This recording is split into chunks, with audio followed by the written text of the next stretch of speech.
আমাদের শরীর প্রকৃতির সর্বশ্রেষ্ঠ রচনা। যে অঙ্গ প্রত্যঙ্গ আমরা লাভ করেছি প্রত্যেকটির মধ্যে একটি নিজস্ব বার্তা রয়েছে। একটু ভেবে দেখুন, দুটি চোখ দিয়েছে দেখার জন্য, দুটি কান দিয়েছে শোনার জন্য, নাসিকাও আছে দুটি, দুটি হাত দিয়েছে দ্বিগুণ পরিশ্রম করার জন্য। কিন্তু জীব শুধুমাত্র একটি, তার উপরেও তীক্ষ্ণ বলিষ্ঠ দাঁত দিয়েছে তার রক্ষার জন্য। কখনো ভেবে দেখেছেন কেন?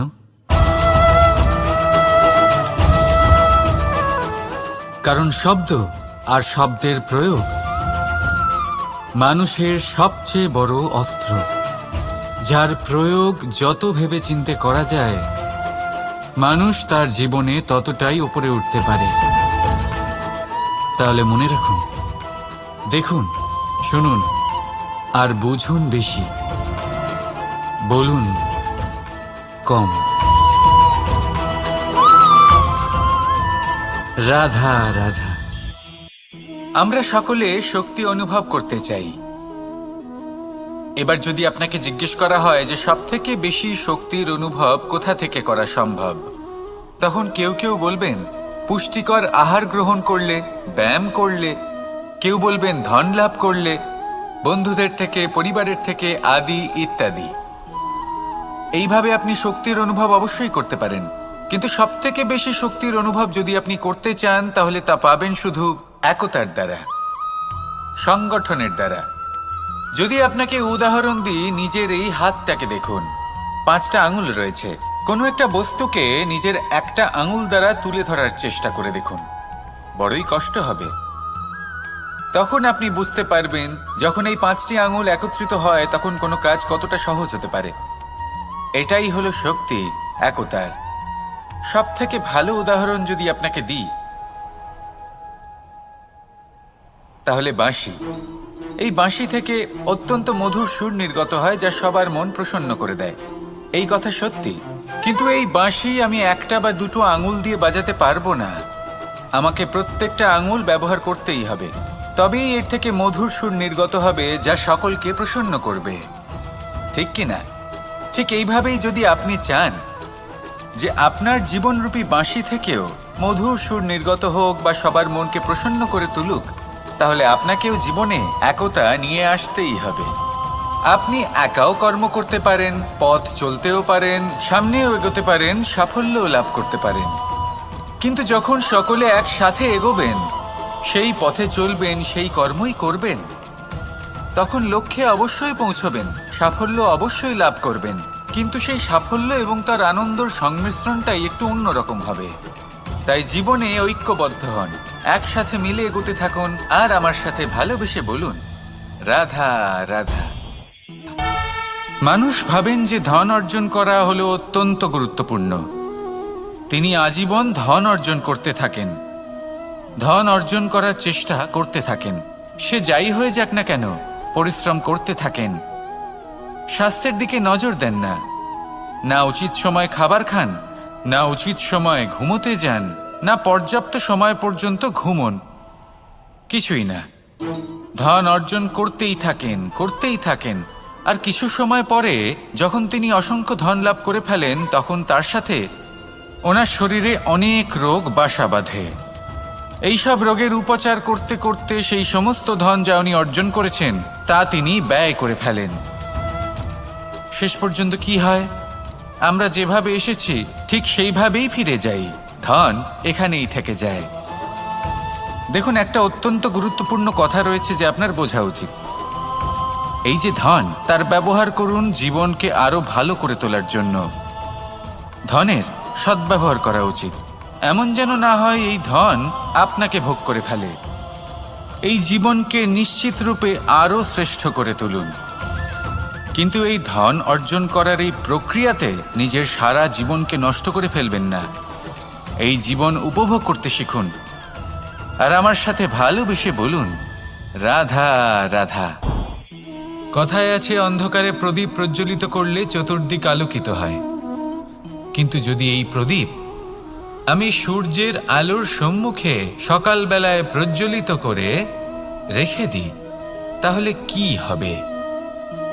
আপনি বলবেন যে এটা করে তো কোনো লাভই হলো না। সূর্যের প্রকাশের সামনে এই প্রদীপ আসলে কিছুই নয়। এবার এই চিন্তা ভাবনা প্রত্যেক দিন করতে হবে, আর একটা অমূল্য শিক্ষা পেতে হবে।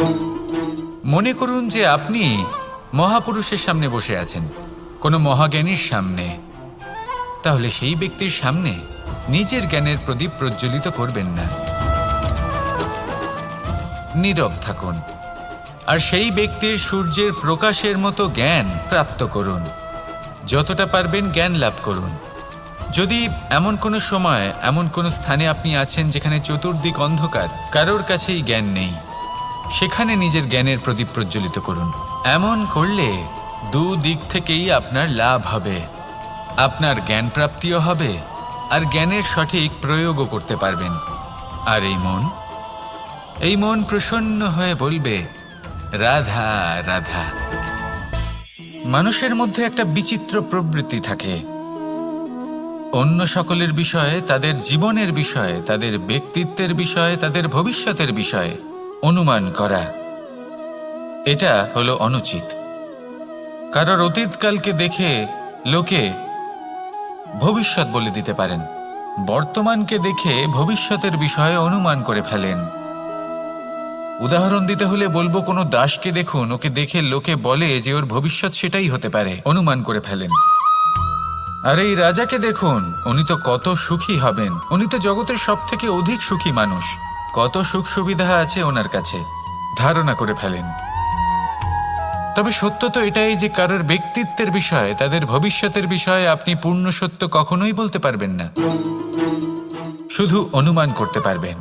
আর এই অনুমান করে সত্যি কোনো লাভ হয় না, কারণ এই কাল সেটা হলো অত্যন্ত শক্তিশালী। কালো থেকে কালোতর কয়লাকেও হিরেতে পরিণত করতে পারে, অনেক বড় বড় রাজাকেও বিদূষক বানিয়ে ফেলতে পারে এক মুহূর্তেই। তাহলে আপনি অনুমান করে কি লাভ? কি পেলেন অনুমান করে?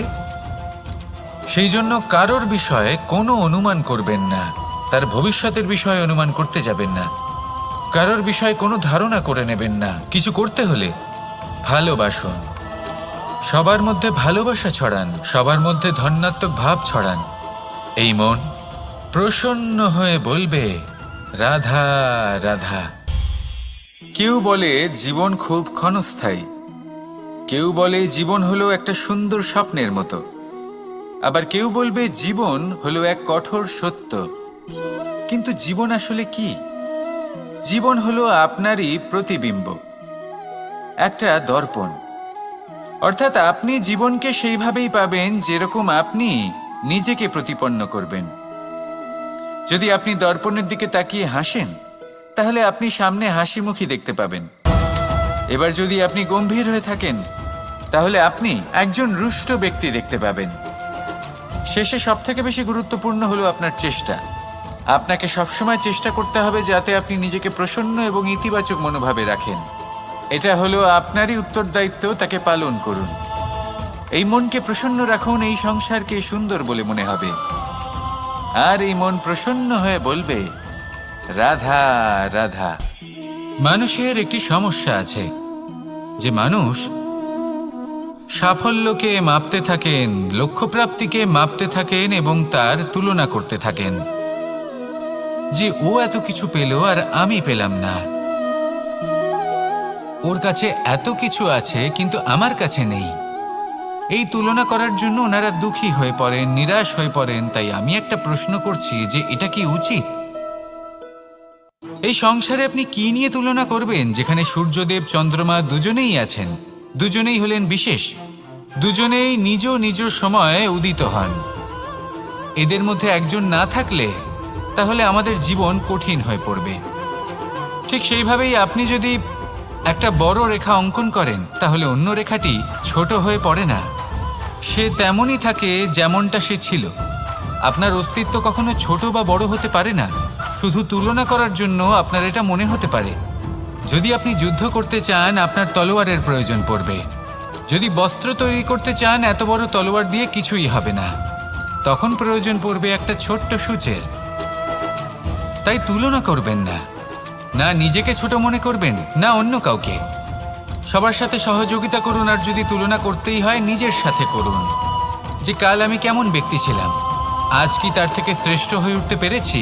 ভেবে দেখুন ভবিষ্যতে গিয়ে আপনি কতটা শ্রেষ্ঠ ব্যক্তি হতে পারেন। আসুন আমার সাথে ভালোবেসে বলুন, রাধা রাধা। এই সংসারের সব থেকে গুরুত্বপূর্ণ তত্ত্ব কোনটা? প্রথম হলো সময়। জন্ম থেকে মৃত্যু পর্যন্ত এই যে সময়, এটাই তো হলো জীবন। দ্বিতীয় হলো জীবন, যাতে আমরা সময়ের সদ্ব্যবহার করি, শ্রেষ্ঠ থেকে শ্রেষ্ঠতর কাজ করার চেষ্টা করি। বহু বছরের এই পরম্পরা, এই সংস্কৃতিকে এগিয়ে নিয়ে যাওয়ার চেষ্টা করি। এই সংসারে আমরা অংশগ্রহণ করতে চেষ্টা করি। তৃতীয় হলো ধন, সেই ধন যা প্রত্যেক ব্যক্তি অর্জন করতে চেষ্টা করেন। এবার এই তিনটি তত্ত্বের মধ্যে একটা সামঞ্জস্য আছে, সমান ব্যাপার আছে। সে ধনই হোক বা সময় হোক বা হোক জীবন। আর সেই সমান ব্যাপার হলো যে যদি আপনি এটা গণনা করতে থাকেন তাহলে তা কমতে থাকে, যদি আপনি এটা ব্যবহার করেন তাহলে তা বাড়তে থাকে। একে সংগঠিত করে রাখতে চেষ্টা করলে এ হাত থেকে ফসকে যায়, কিন্তু যদি আপনি একে সামলে রাখতে শিখে যান তাহলে এমন কাজ করবেন যাতে সংসারের সাথে সাথে পরবর্তী প্রজন্ম লাভবান হবে। যদি কিছু শিখতে চান তাহলে সামলাতে শিখুন, গণনা করা বা সংগঠিত করা নয়। আসুন আর আমার সাথে ভালোবেসে বলুন, রাধা রাধা। এই সংসারে সাফল্য লাভ করার জন্য জ্ঞানের প্রয়োজন হয়, পরিশ্রমের প্রয়োজন হয়, দৃঢ় নিষ্ঠার প্রয়োজন হয়, নিরন্তর চেষ্টা করা প্রয়োজনীয়। কিন্তু আরও কিছু আছে যা অত্যন্ত প্রয়োজনীয় এবং গুরুত্বপূর্ণ। তা হলো ভালো বন্ধু। তাদের থাকা অত্যন্ত প্রয়োজনীয়। যদি ভালো বন্ধু থাকে তাহলে সময় এলে তারা ঢাল হয়ে আপনাকে সুরক্ষা করবেন। সময় এলে অস্ত্রের মতো শত্রুকে সংহারও করবেন। যদি তিনি জ্ঞানী হন, তাদের মধ্যে সদ্গুণ থাকে, তাহলে এই সব গুণ আপনার মধ্যেও প্রবেশ করবে। তাহলে সাফল্যের জন্য ভালো বন্ধু পাওয়া অত্যন্ত প্রয়োজনীয়। কিন্তু শুধু বন্ধু কেন, ভালো শত্রুও থাকা প্রয়োজনীয়। এবার আপনি ভাববেন, আমি কি বললাম? যদি আপনার জীবনেও ভালো অর্থাৎ শক্তিশালী শত্রু থাকে তাহলে আপনিও শক্তিশালী হতে থাকবেন। এই শত্রু আপনাকে প্রেরিত করবে আরও বেশি শক্তিশালী হয়ে ওঠার। কখনো কোনো হরিণকে দেখুন, তীব্র গতিতে দৌড়তে থাকে। কেন তীব্র গতিতে দৌড়য়? এই কারণে নয় যে কোথাও তার জন্য মধুর ঘাস অপেক্ষা করে রয়েছে, না। সে এই কারণে তীব্র গতিতে দৌড়য় কারণ সেটা না করলে তার পেছনে একটি সিংহ আছে যে ওকে নিজের ভোজন করে ফেলবে। তাই জীবনে বিপদ, সংকট, এই সব কিছুও হলো অত্যন্ত গুরুত্বপূর্ণ। তার সম্মুখীন হতে শিখুন আর আমার সাথে ভালোবেসে বলুন, রাধা রাধা। পুরুষার্থ। শাস্ত্রে 4 ধরনের পুরুষার্থের কথা বলা হয়েছে। প্রথম হলো ধর্ম। আপনি কি জানেন এই ধর্ম আসলে কি? আপনার কি মনে হয় ধর্ম আসলে কি? কোনো বিশেষ ঈশ্বরকে মানাই কি ধর্ম বলা হয়? নাকি কোনো বিশেষ রীতি পালন করাই হলো ধর্ম? নাকি কোনো বিশেষ সাহিত্যকে সর্বশ্রেষ্ঠ মনে করাই হলো ধর্ম? না, ধর্ম হলো সেটা যাকে ধারণ করা যেতে পারে। আর ধারণ শুধু সেটাই করা যায় যা পবিত্র। পবিত্র শুধু তাকেই বলা হয় যা নিঃস্বার্থ, যার মধ্যে শাসন করার কোনো ইচ্ছে নেই, যা সরলভাবেই প্রবাহমান, জল এবং বায়ুর মতো। যখন কোনো ব্যক্তি ধর্মকে ধারণ করেন এবং সেই ধর্ম সেই ব্যক্তিকে রক্ষা করে, তখন তাকে ধর্ম বলা হয়। ধর্ম যা রক্ষা করে অহংকার থেকে, খারাপ চিন্তার হাত থেকে।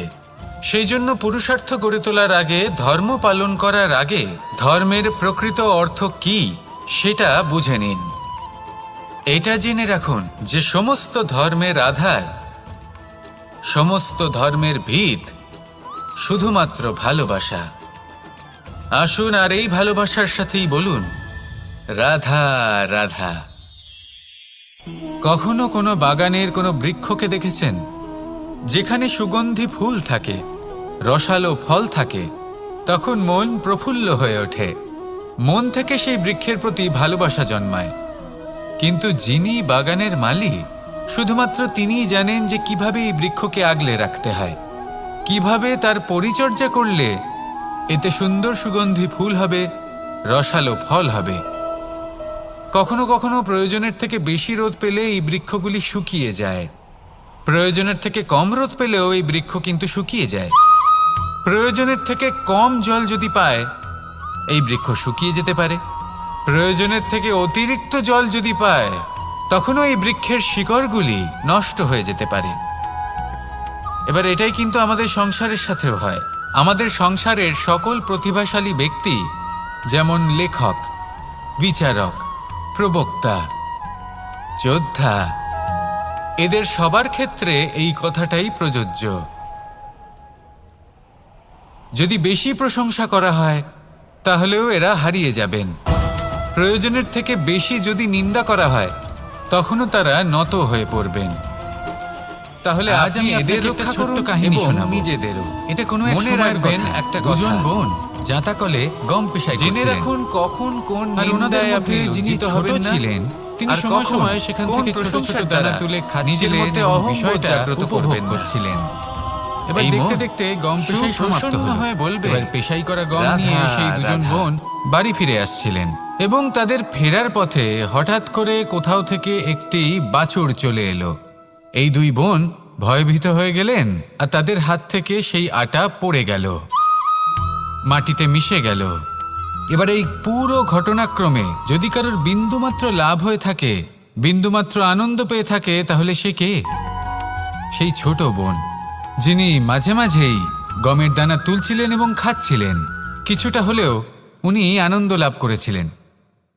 এবার এরকমই হলো আমাদের জীবনে ভক্তি এবং ভালোবাসা সংক্রান্ত বিষয়ে।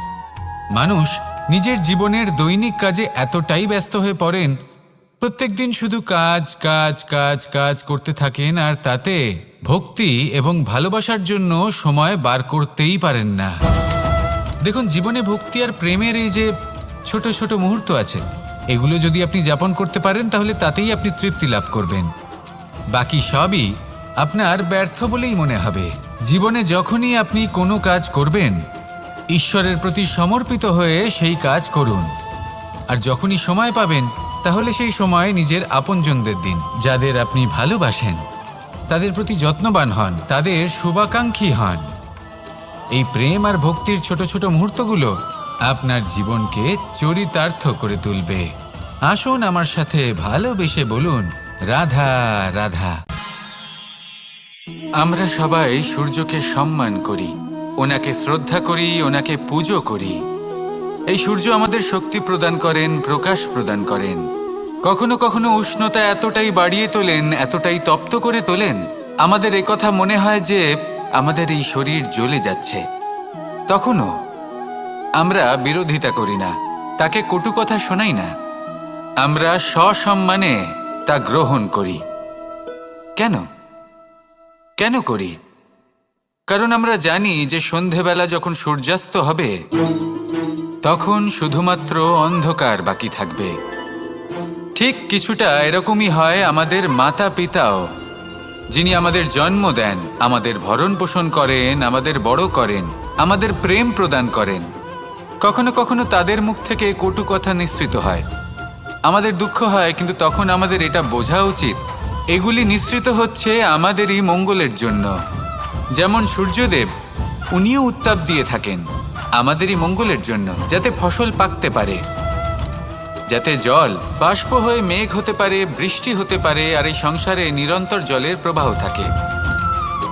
আমাদের মাতা পিতা, তাদের কঠোর আচরণ, তাদের কঠোর অনুশাসনের পেছনে লুকিয়ে থাকে ওনাদের ভালোবাসা। আমাদের তা বুঝতে হবে, সসম্মানে ওনাদের গ্রহণ করতে হবে। কারণ ঠিক সূর্যাস্তের পরে যেমন চতুর্দিক অন্ধকারচ্ছন্ন হয়ে যায়, তেমনি আমাদের জীবন থেকে যখন আমাদের মাতা পিতা চলে যায়, তখন আমাদের জীবনেও শুধু এবং শুধুমাত্র অন্ধকারই ছেয়ে থাকে। সেই জন্য নিজের মাতা পিতাকে সম্মান করুন, ওনাদের ভালোবাসা প্রদান করুন। এই মন আর এই জীবন প্রসন্ন হয়ে বলবে রাধা রাধা। শিশিরের বিন্দু পাতার ওপর পড়ে আর তার গায়ে লেগে থাকে। পাতা তাকে শুষে নিতে পারে না, আর শেষ পর্যন্ত সে ঝরে পড়ে যায়। অন্যদিকে রয়েছে মেঘ এবং চাতক। এদের মধ্যে অনেক দূরত্ব থাকে। মেঘ থাকে আকাশে আর চাতক থাকে ধরিত্রীতে। কিন্তু যখন এই মেঘ থেকে বৃষ্টি ঝরে পড়ে, এই চাতক কিন্তু সেই জলই পান করে, নয়তো সে তৃষ্ণার্ত থেকে যায়। এবার অন্যদিকে দেখলাম শিশির বিন্দু আর পাতার এই সম্পর্ক। এরা খুব কাছাকাছি থাকে, ঘনিষ্ঠও থাকে। অন্যদিকে রয়েছে মেঘ এবং চাতকের সম্পর্ক, যাদের মধ্যে অনেক দূরত্ব থাকা সত্ত্বেও তারা খুব ঘনিষ্ঠ, তাই না? এই সারমর্ম খুব সরল। এই নৈকট্য, এই দূরত্ব, তা আপনার সম্পর্কে প্রভাব কিছুতেই ফেলতে পারে না। এই নৈকট্য, এই দূরত্ব, এইসব হলো শুধুমাত্র মনের ব্যাপার। কখনো আপনি অনুভব করেছেন আপনি কারোর থেকে অনেক অনেক দূরে আছেন, অনেক দূরে আছেন, তাও সেই ব্যক্তির প্রতি আপনি টান অনুভব করেন। সেখানে আপনি কারোর সাথে প্রত্যেক দিন অতিবাহিত করেন, সমস্ত জীবন অতিবাহিত করেন, সব থেকে বেশি সময় তার সাথে অতিবাহিত করেন, তাও তার প্রতি সেই টান অনুভব করেন না। এই সংকেত হলো মনের দূরত্বের। তাহলে মনের এই দূরত্ব দূর করুন আর আমার সাথে ভালোবেসে বলুন রাধা রাধা। পাখি কখন জন্ম নেয়, কখন উড়তে শেখে, কখন বাসা বানাতে শেখে, কখন নিজের মৃত্যু লাভ করে, এসব আমাদের মধ্যে কেউ জানি না। কিন্তু পাখি একটা কথা খুব ভালো করে জানে, যে এই সংসারে ও যা কিছুই করুক না কেন, এই সংসারের ওকে নিয়ে কিচ্ছু যায় আসে না। এবার আমরা কি করি? কোনো কাজ করার আগে আমরা এটা ভাবি যে এই সংসার যদি আমাকে দেখে ফেলে তাহলে কে জানে এই সংসার কি ভাববে, আমার প্রতিচ্ছবি কেমন তৈরি হবে কে জানে, কে জানে কি হবে আদি ইত্যাদি। এই সব ভাবনায় আমরা মগ্ন হয়ে যাই। কিছুটা এমনভাবে মগ্ন হই যে বর্তমানের কর্মের এই জীবনের যাত্রাপথে সেই সময়ের আনন্দ উপভোগ করতে ভুলে যাই। এবার দেখুন একটা পাখি কি করে। ওর কর্ম হলো গান গেয়ে চলা। ওই পাখি গেয়ে চলে, কেউ ওর গান শুনুক বা না শুনুক, কেউ আদৌ শুনছে কিনা সেই বিষয়টা নিয়ে সেই পাখির কিছুই যায় আসে না। সেই পাখি নিজের কর্ম করতে থাকে। হয়তো সেই জন্যই আপনি কখনো কোনো পাখিকে কাঁদতে দেখবেন না। এরকমই আপনাকে নিজেকে গড়ে তুলতে হবে। প্রথমে নিজেকে জিজ্ঞেস করুন, এই যে কর্ম আমি করতে চলেছি সেটা কি উচিত? যদি আপনার মনে হয় সেটা উচিত, তাহলে সেটা প্রমাণ করুন। এটা ভাববেন না যে এই সংসার কি ভাববে। আসুন আর আমার সাথে ভালোবেসে বলুন রাধা রাধা। এই পুকুর দেখছেন আপনি? বাচ্চা, বৃদ্ধ, যুবক, যাকেই আমি জিজ্ঞেস করব এটা কি, সবার উত্তর সেই একই হবে। উত্তর তখনই বদলাবে যখন প্রশ্ন এটা হবে যে আপনি এই পুকুরে কি করতে চান। কেউ বলবে আমি এমনি এর পাড়ে বসে এই জল স্পর্শ করে ঠান্ডা হাওয়ার আনন্দ অনুভব করতে চাই। কেউ বলবে আমি এই পুকুরে সাঁতার কাটতে চাই। কেউ বলবে কাগজের নৌকা বানিয়ে আমি এতে ভাসিয়ে দিতে চাই। কেউ বলবে আমি মাছ ধরে নিজের জীবন যাপন করতে চাই, ইত্যাদি ইত্যাদি। আপনাকে একটা কথা বলে রাখি, আমাদের জীবনও এই পুকুরেরই মতন, একই রকম। কিন্তু আমরা এই জীবন নিয়ে কি করব সেই সিদ্ধান্ত আমাদের। এই পুকুরে আপনি মুক্তও পাবেন, আবার পাঁকও পাবেন। যদি আপনি মুক্ত পেতে চান তাহলে এই পুকুরের গভীরে আপনাকে যেতে হবে। ততটাই চেষ্টা করতে হবে যতটা করলে আপনি সেই মুক্ত অর্জন করতে পারবেন। না হলে শুধু পাঁকে হাত পড়বে। তাই যা আমি সর্বদা বলে থাকি, সিদ্ধান্ত আপনার। রাধা রাধা। এই সংসারের সব থেকে বড় সুখ কি? কেউ বলবেন নিজের লক্ষ্য প্রাপ্ত করা, কেউ বলবেন ধন উপার্জন করা, কেউ বলবেন নিদ্রাই সব থেকে বড় সুখ, কেউ বলবেন রাজ্য লাভ করা, আবার কেউ বলবেন মাতার হাত থেকে খাবার খাওয়া, আদি ইত্যাদি। কিন্তু যদি সত্যি কথা বলি, এই সংসারের সব থেকে বড় সুখ হল সেবা করা। কখনো কাউকে সেবা করে দেখুন। এই সেবা দ্বারা অন্য কোনো মানুষের আশীর্বাদ লাভ করাতেই সুখ রয়েছে। আপনার সেবা ভাব দ্বারা যখন কোনো মানুষ নিজের অন্তরাত্মা থেকে আপনাকে আশীর্বাদ করে, তার থেকে বড় সুখ আর কিছুই নেই। কারণ প্রত্যেক মানুষের মধ্যে ঈশ্বর বাস করেন। নরের সেবাই হল নারায়ণের সেবা। নিষ্কাম সেবা করাই হল সব থেকে বড় সুখ। তাই নিজের অন্তরে সেবার এই ভাব জাগ্রত করুন। যে সুখের কথা আমি বলছি, সেই সুখ অনুভব করেই দেখুন। এই মন সুপ্রসন্ন হয়ে বলবে, রাধা রাধা। বাহ, পুষ্পের সুবাস আমার খুব ভালো লাগে। অত্যন্ত সুন্দর হয় এই পুষ্প। এইভাবে চারিদিকে পুষ্প দেখে মন আনন্দিত হয়ে ওঠে। এবার আপনারা ভেবে দেখুন, আমার চারিদিকে পুষ্প নয়, আগুন আছে। তাহলে কি হবে? আমার শরীর কি জ্বলে যাবে না? অবশ্যই জ্বলবে। শরীরকে কি আগুনের তাপ সহ্য করতে হবে না? অবশ্যই সহ্য করতে হবে। এটাই হলো প্রকৃতির নিয়ম। এই নিয়ম কিন্তু আমরা সবাই জানি, কিন্তু আমাদের মধ্যে বেশিরভাগ মানুষ এই বিভ্রান্তি নিয়ে বাঁচি যে এই যে প্রকৃতির নিয়ম, তা আমার ওপর প্রযোজ্য নয়। তা কিন্তু নয়। আমাদের চতুর্দিকে এই যে নিসর্গ রয়েছে, আমরা তার কতটা ক্ষতি করি সেটা একবার ভেবে দেখুন। আমরা বনাঞ্চল জ্বালিয়ে দিই, বায়ু দূষিত করি, জল দূষিত করি, প্রাণীদের হত্যা আমরা করি। কেন? এই নিসর্গ আমরা নষ্ট করি, যদিও আমরা জানি যে আমরাও হলাম এই নিসর্গেরই অংশ। এবার দেখুন, শরীরের কোনো অংশে যদি আগুন ধরান, আস্তে আস্তে সমস্ত শরীরও জ্বলে যাবে। সেইভাবেই নিসর্গ যদি নষ্ট হয়ে যায়, তাহলে মনুষ্য জাতিও নষ্ট হয়ে যাবে। তাই এই যে নিসর্গ আপনি দেখছেন, এই পুষ্প, এই বৃক্ষ, বায়ু, জল, এদের সকলকে রক্ষা করুন, নষ্ট নয়। মনে রাখবেন, যদি নিসর্গ থাকে মানুষ থাকবে, যদি নিসর্গ থাকে তাহলেই জীবন থাকবে। আসুন আমার সাথে ভালোবেসে বলুন, রাধা রাধা। এই সংসারে সবাই বলেন, আমি অর্জুনের মতো হয়ে উঠতে চাই। সবাই চায় যে তারাও যেন অর্জুনের মতো গান্ডীব লাভ করে। তারাও চায় যে তাদেরকেও মহাদেব এসে পশুপতি অস্ত্র দান করবেন। তারাও এটাই চায় মহাভারতের মতো মহাসংগ্রামে বিজয়ী হতে। কিন্তু সবাই ভুলে যান যে অর্জুন যা হতে পেরেছিলেন সবকিছুই অর্জন করেছিলেন। যদি আপনিও অর্জুনের মতো গান্ডীব লাভ করতে চান, তবে আপনাকেও তার মতোই শ্রেষ্ঠ কাঠ নির্বাচন করতে হবে। সেই কর্ম আপনাকেই করতে হবে। তার প্রত্যঞ্চা যাতে তীব্র হয়, তার জন্য আপনাকে সর্বশ্রেষ্ঠ দড়ি খুঁজে বের করতে হবে। আপনার বাণ যাতে ঘাতক হয়, সেই জন্য আপনাকে নতুন নতুন ধাতু খুঁজে বের করতে হবে। সেই শিক্ষা আপনাকে লাভ করতে হবে, তবেই আপনার ইচ্ছে পূর্ণ হবে। অর্জুন হওয়া বড়ই সরল, যদি আপনি কিভাবে অর্জন করতে হয় তা জানেন।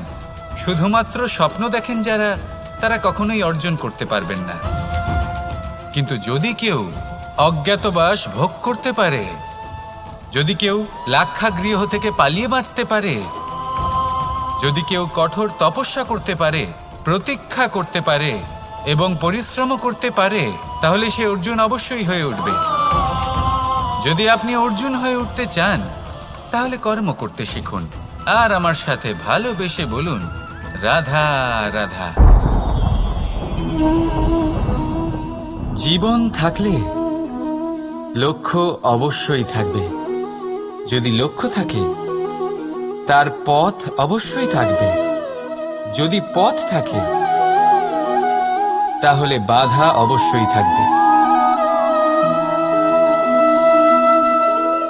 আর এর ওপরেই নির্ভর করে যে আমরা জীবনে সফল হব না অসফল, পুরস্কারের ভাগীদার হব নাকি তিরস্কারের।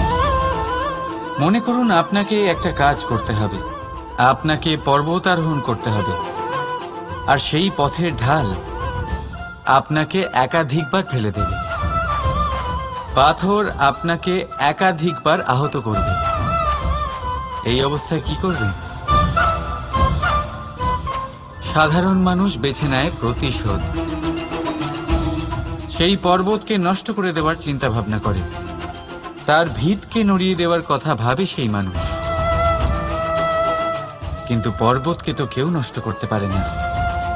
তাই অসফল হওয়ার সাথে সাথে কুখ্যাতিরও ভাগীদার হয়ে যায় সে। দ্বিতীয় পথ হল পরিবর্তন। যদি আপনি সেই পর্বত ভাঙার পরিবর্তে তাতে সোপান তৈরি করেন, তাহলে আপনিও সেই পর্বতে উঠতে পারবেন, অন্য কেউও তাতে উঠতে পারবে, আগামী প্রজন্মও তাতে উঠতে পারবে, আর সেই আগামী প্রজন্ম সর্বদা আপনার সুনাম করবে। তাই জীবনে প্রতিশোধ নয়, পরিবর্তন বাছুন। বদলা নয়, বদল বেছে নিন। আপনার বাধা আপনার বন্ধু হয়ে যাবে। রাধা রাধা। সমস্ত মানুষের জীবন কিছুটা সমান হয়। মানুষ জন্মগ্রহণ করে, তারপর চলতে শেখে, জীবনে এগিয়ে চলে, বার্ধক্য লাভ করে, তারপর সমাপ্ত হয়ে যায়। কিন্তু সেই ব্যক্তিরা কারা যারা প্রকৃত অর্থে মনুষ্য জীবন যাপন করেন? এনারা হলেন সেই ব্যক্তি যারা পড়ে গেলেও আবার উঠে দাঁড়ানোর চেষ্টা করেন, নিজের ভেঙে পড়া অস্তিত্বকে আগলে নিয়ে আবার একটা আকার দেওয়ার চেষ্টা করেন, ভগ্ন আশাকে আবার একটা নতুন দিশা দেন।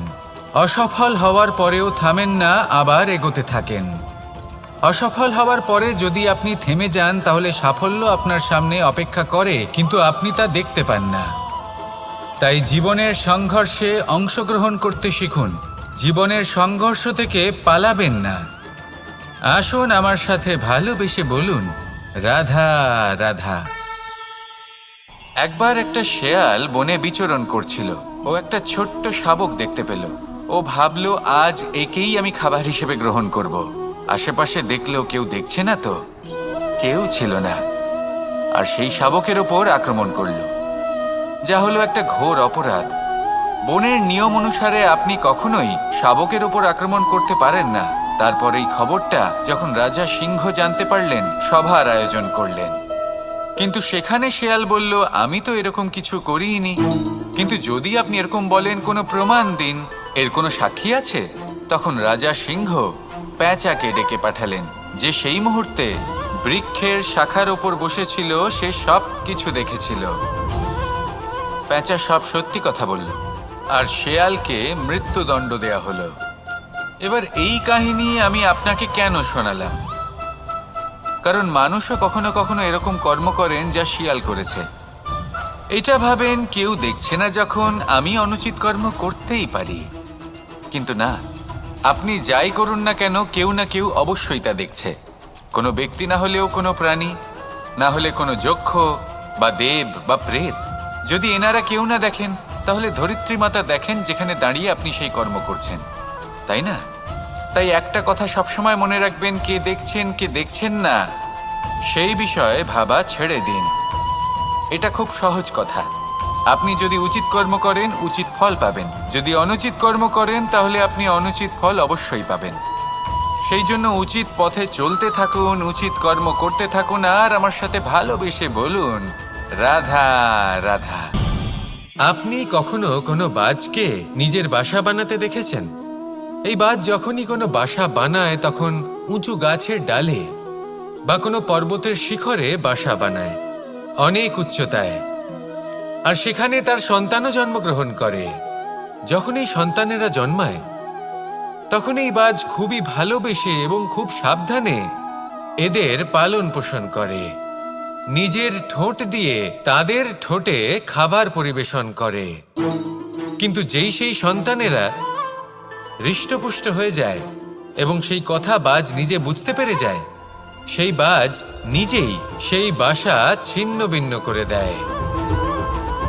সেই সন্তান যাদের সবেমাত্র ডানা গজিয়েছে, কিভাবে উড়তে হয় তারা জানে না, সেই সন্তানগুলিকে উচ্চতা থেকে ঠেলে দেয়।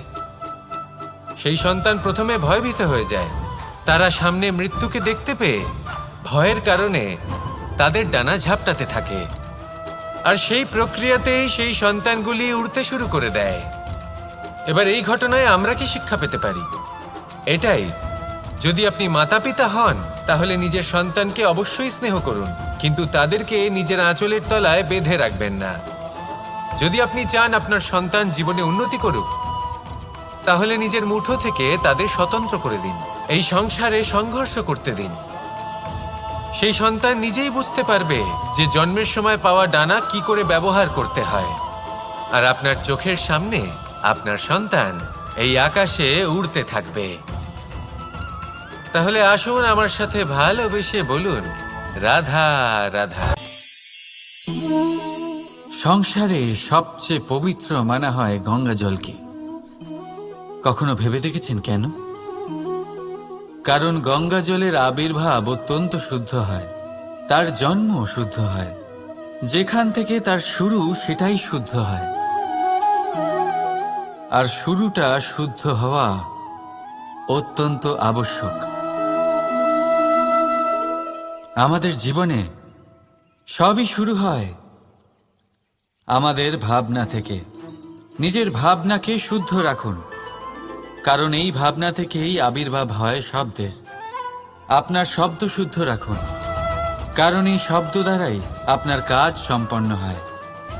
আপনার কাজ শুদ্ধ রাখুন, কারণ এই কাজ দ্বারাই তৈরি হবে আপনার স্বভাব। স্বভাব থেকেই তৈরি হয় আপনার অভ্যাস, আর অভ্যাস থেকে তৈরি হয় আপনার চরিত্র। আর এই চরিত্র সংসারের সমক্ষে এক আদর্শ হয়ে ওঠে।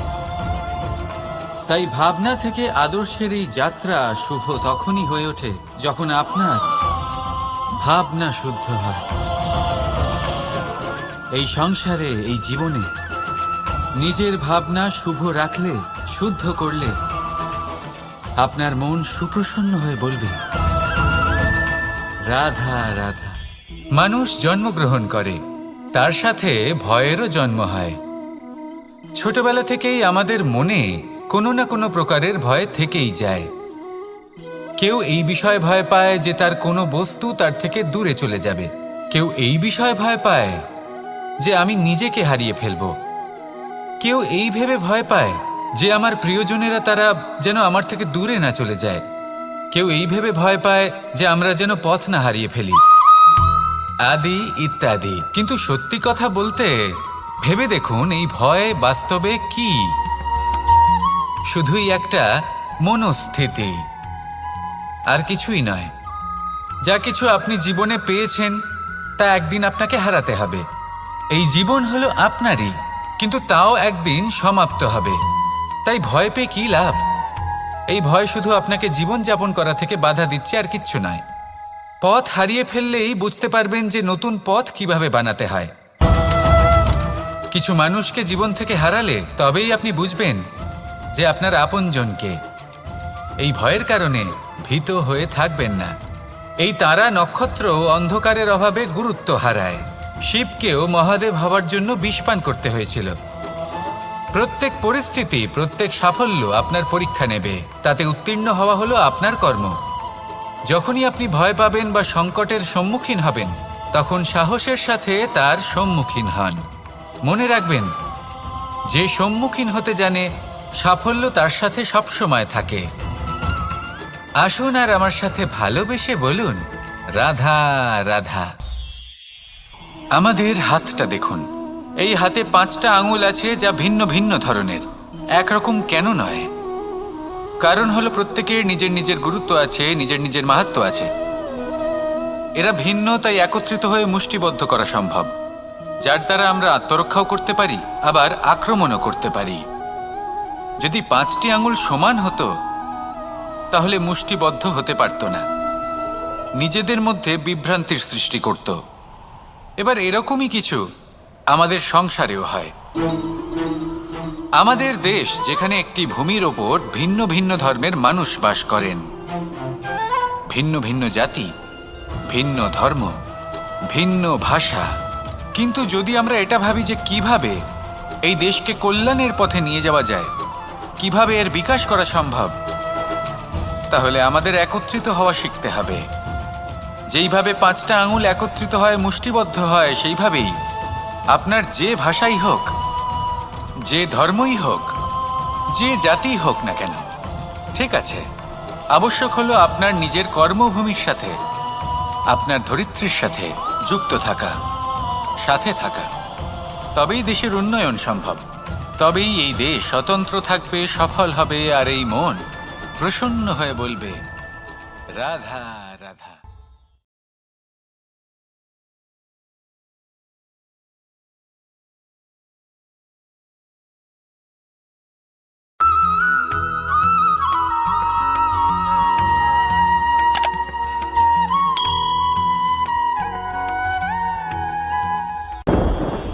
মানুষ একটা অত্যন্ত শ্রেষ্ঠ কর্ম করতে পারেন, সেটা হলো ভুলে যেতে পারা। আর সেটা বরদানের চেয়ে কম কিছু নয়। মানুষকে যখন কোনো কারণে নিজের প্রিয়জনদের থেকে দূরে যেতে হয়, তখন মনে দুঃখ জাগ্রত হয়। তিনি সেই দুঃখকে ভুলতে পারেন। কখনো কোনো সম্পর্ক থেকে যদি দুঃখ পেয়ে থাকেন, তখন সেই দুঃখকে ভুলতে পারেন। কিন্তু এই সংসারের প্রত্যেক আবেগ, প্রত্যেক বস্তু ভুলে যাওয়া উচিত নয়। বিশেষ করে আমাদের প্রিয়জন, আমাদের পরিবারের সদস্য, যখন এই সংসার থেকে ওনারা চলে যান, তখন যে সৎকর্ম ওনারা করেছেন, যে প্রেরণা ওনারা আমাদের প্রদান করেছেন, কখনো ভুলে যাওয়া উচিত নয়। যখন আপনি কোনো উঁচু স্থানে পৌঁছে যান, আপনি সাফল্য লাভ করেন, তখন সেই সকল বন্ধুদের ভোলা উচিত নয় যারা আপনার সাথে আরম্ভ থেকে ছিল, যারা সবসময় আপনাকে সাহায্য করেছে। আর সবথেকে গুরুত্বপূর্ণ কথা, আপনার বয়স যতই বৃদ্ধি পাক না কেন, মাতা পিতাকে কখনো ভুলবেন না। আপনি যতই বড় হন না কেন, আপনি তাদের সন্তানই থাকবেন। অভিজ্ঞতার দিক থেকে ওনাদের থেকে ছোটই থাকবেন। তাই সবসময় নিজের মাতা পিতাকে নিজের সাথে রাখুন, কখনো তাদের ভুলবেন না। সেই সকল ব্যক্তিদের ভুলে যাবেন না যারা দুঃখের দিনে আপনার সাথে ছিল, তবেই জীবনে সুখ পাবেন। আসুন আর আমার সাথে ভালোবেসে বলুন রাধা রাধা। এই আমার অনেকগুলো নাম আছে, আর তাদের মধ্যে একটি হলো যুদ্ধ বিমুখ। এই কথা আপনারা সবাই জানেন। দাদাও আমাকে বলেছেন যে তুমি এরকম কিভাবে যুদ্ধক্ষেত্র থেকে মুখ ঘুরিয়ে পালাতে পারো কানাই। দেখুন, যেটা সময়ের দাবি ছিল আমি সেটাই করেছি। যদি আমি রণভূমি ত্যাগ করে না পালাতাম, তাহলে কে জানে কত সৈনিক নিজেদের প্রাণ হারাতেন, কে জানে কতগুলি পরিবার নিজেদের বাঁচার আশা হারাতেন, কে বলতে পারে হয়তো কত প্রাণী এই সংসার ত্যাগ করতেন। আর তাই কখনো কখনো যুদ্ধ বিমুখ হওয়াই শ্রেয়। কখনো জীবনের ক্ষেত্রেও এটা প্রযোজ্য। যদি দূরে চলে গেলে আপনার সম্ভাবনা বৃদ্ধি পায়, তাহলে দূরে চলে যান। দূরে চলে যান সেই সকল ব্যক্তিদের থেকে যারা কথায় কথায় আপনাকে অপমান করেন, আপনার নিন্দা করেন, আপনাকে বাধা দেওয়ার চেষ্টা করেন, আপনাকে ছোট করেন। কারণ তাদের সাথে থেকে, সেই সকল ব্যক্তিদের সাথে থাকলে যারা আপনার মূল্য বোঝেন না, আপনি নিজের আত্মসম্মান, নিজের আত্মবিশ্বাস, নিজের ব্যক্তিত্বকে নত করে ফেলবেন। দূরে চলে যান সেই সকল সংঘর্ষ থেকে, সেই সকল পরিস্থিতি থেকে যাদের সম্মুখীন হয়ে আপনি কোনো পরিণামেই পৌঁছতে পারবেন না। যদি আপনি এইভাবে যুদ্ধ বিমুখ হয়ে উঠতে পারেন, যদি এই প্রবৃত্তি আপনি নিজের মধ্যে জাগ্রত করতে পারেন, তাহলে আপনার সামনে সেই যুদ্ধ চলে আসবে যাতে বিজয় লাভ করে আপনি নিজের অস্তিত্ব খুঁজে পাবেন। আর সেটাই হলো সবথেকে বড় জয়লাভ। আসুন আমার সাথে ভালোবেসে বলুন রাধা রাধা। এই সংসারের একটা নিয়ম আছে, বা বলতে পারেন লোকে তাই বলে, যে শক্তিশালী হয় সে শক্তিহীনকে নত করে দেয়, এমনটাই হয়, তাই না? আবশ্যক নয়, কখনো কখনো এমনও হয় একজন অসমর্থ ব্যক্তি সমর্থ ব্যক্তিকে নত করে দেন। এটা সম্ভব, এও হতে পারে। আর এটা তখন হতে পারে যখন তার মধ্যে ভালোবাসার শক্তি থাকে। ভালোবাসার শক্তি এই সংসারে সবথেকে বড় শক্তি হয়। এই ভালোবাসার শক্তি দ্বারাই নির্ধন সুদামা আমাকে দিয়ে নিজের পা ধুইয়ে নিল, কিছু না বলেই, কিছু না চেয়েই। এই কর্মের আধার ছিল শুধুমাত্র ভালোবাসা। খুব শক্তিশালী হয় এই ভালোবাসা। ভালোবাসার শক্তি দ্বারাই আপনি হিমালয় পর্বতকে নত করতে পারেন, তাহলে কি অসম্ভব হতে পারে? এই ভালোবাসার শক্তির সঞ্চার করুন, আর এই ভালোবাসার সাথেই বলুন, রাধা রাধা। মানুষের জীবনে স্বচ্ছতার একটা আলাদা গুরুত্ব আছে। যদি আপনি নিজেকে স্বচ্ছ রাখেন তাহলে আপনার নিজেরও ভালো লাগবে, সামনের ব্যক্তিরও ভালো লাগবে, একটা অন্যরকম প্রভাব পড়বে। কিন্তু একজন শ্রেষ্ঠ ব্যক্তি কিভাবে হয়ে ওঠা সম্ভব? যার মধ্যে গুণ আছে, শিক্ষা আছে, শুভ চেতনা আছে, যিনি সৎকর্ম করেন। কিভাবে হব সেই ব্যক্তি যার মধ্যে জ্ঞান আছে? শুধুমাত্র স্বচ্ছ থাকলে তো তা হওয়া সম্ভব নয়। প্রথমে আপনাকে বুঝতে হবে যে মানুষের মধ্যে 4টি মূল তত্ত্ব আছে। প্রথম হলো তার শরীর, যার দ্বারা উনি যে কোনো কর্ম করে থাকেন। দ্বিতীয় তত্ত্ব হলো তার মন, যার দ্বারা কোনো কর্ম করার জন্য সে নিজেকে প্রেরণা দিতে থাকে। তৃতীয় তত্ত্ব হলো বুদ্ধি, যে কর্ম আমরা করতে চাই, যে লক্ষ্যে আমরা পৌঁছতে চাই, সেটা আমরা কিভাবে কোন পথে করব সেটা স্থির করা যায় বুদ্ধি দিয়ে। আর চতুর্থ তত্ত্ব হলো আত্মা। আত্মা হলো এমন এক তত্ত্ব যার কোনো সমাপ্তি নেই। আত্মা হলো অজয়। কিন্তু এরও শুদ্ধিকরণের প্রয়োজন হয়। এই 4টি তত্ত্বের শুদ্ধিকরণ করতে থাকুন, এতে নির্মল রাখুন, শুদ্ধ রাখুন। এবং এটা কিভাবে হবে?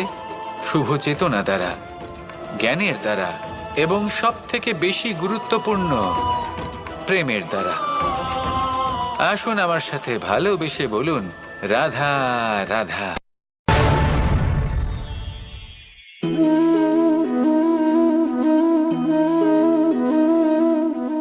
জল এই সংসারের সমস্ত প্রধান তত্ত্বের মধ্যে একটি। এই জল যে কোনো জ্বালা দূর করে, আগুনকে নিভিয়ে দেওয়ার ক্ষমতা রাখে, অবিরল অবিচলভাবে প্রবাহিত হতে পারে, একে কেউ বাধা দিতে পারে না। এর পথে বাধা সৃষ্টি করলে নিজের পথ নিজেই খুঁজে নেবে, বা সে নিজেই নিজের পথ বানিয়ে নেবে, কিন্তু কখনো থামবে না। এই জল হলো মহান, আর এর একটা মহান গুণ আছে, এর নিজস্ব কোনো রং নেই। কিন্তু যখন মেঘ থেকে বৃষ্টিরূপে পৃথিবীতে ঝরে পড়ে, তখন সমস্ত সংসারকে রঙিন করে তোলে।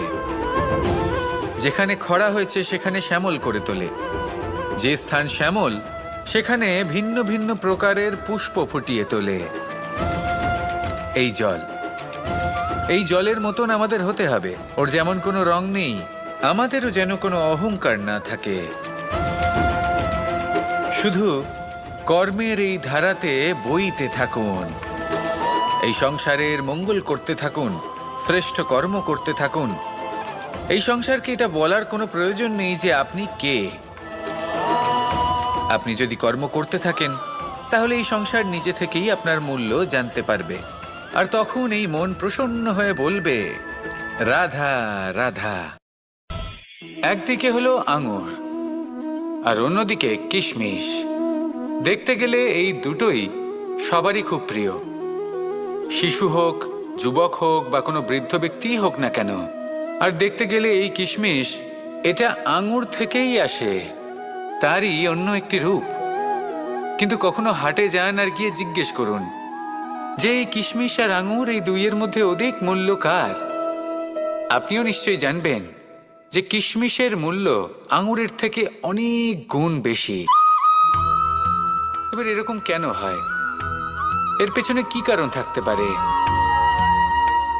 একদিকে হলো সেই আঙুর যা টাটকা অবস্থায় গাছ থেকে পেড়ে খাওয়া যায়, আর অন্যদিকে হলো কিশমিশ, যাকে মাসের পর মাস রোদে ফেলে রাখা হয়। একদিকে আঙুর, যা কিনা অত্যন্ত রসালো, আর কিশমিশে কোনো রসই নেই। একটি হলো অত্যন্ত কোমল এবং সুন্দর, অন্যটি অমসৃণ এবং তাতে বিন্দুমাত্র সৌন্দর্য নেই, তাও তার মূল্য বেশি। এইসব কেন হয়? এই কারণেই হয় কারণ সেই আঙুর অনেক মাস পর্যন্ত রোদ সহ্য করে থাকে, কষ্ট সহ্য করে থাকে, তবেই সেই আঙুর কিশমিশে পরিণত হয়। এবার জীবনের কড়া রোদ যাকে সহ্য করতে হয়, তার সাথেও এটাই হয়ে থাকে।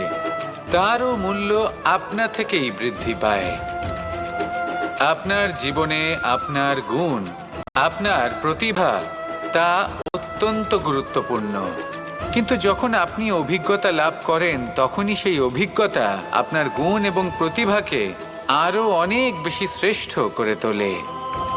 তাই জীবনের কঠোর রোদের মধ্যেও দাঁড়িয়ে থাকাটা শিখে নিন। সাহসের সাথে কঠিন পরিস্থিতির সম্মুখীন হওয়াটা শিখে নিন। ঠিক এইভাবেই অভিজ্ঞতা লাভ করতে হয়। আর এই অভিজ্ঞতা আপনার মূল্য বৃদ্ধি করতেই থাকবে, করতেই থাকবে। আর তখন এই মন প্রসন্ন হয়ে বলবে, রাধা রাধা।